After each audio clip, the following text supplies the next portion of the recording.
Well, good Wednesday to you. Time for today's Wednesday devotional, and I wanted to start off with the call of Christ, especially in today's times where the world is asking us to conform to it instead of being filled with the church and letting the church conform the world. You know, 1 Corinthians 19, I got this out of my devotional book, which my family gave to me, which I dearly love. The wisdom of this world is foolishness with God. It surely is. Because the world wants us to conform to it. And when we don't conform to the world, what do they do to us? They call us names. They push us aside. Some have even resorted to violence and have said vulgar and awful things about other people. But you have to conform to their way of thinking. It shouldn't be that way. It's supposed to be that God, that Jesus, that our churches fill our lives to the point where there's no room for anything else. All this other foolishness of the world that is fleeting, short-lived, and short-loved, it's immediate gratification and satisfaction.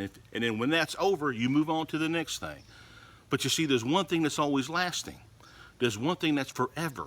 And there's one thing that will never diminish. And that is God's love for us. We've got to get back to Him. We've got to allow Him to fill our hearts, to allow the Holy Spirit to guide us and to fulfill us and to satisfy us, to quench our thirsts and to stop our hunger pangs. It all comes from Jesus.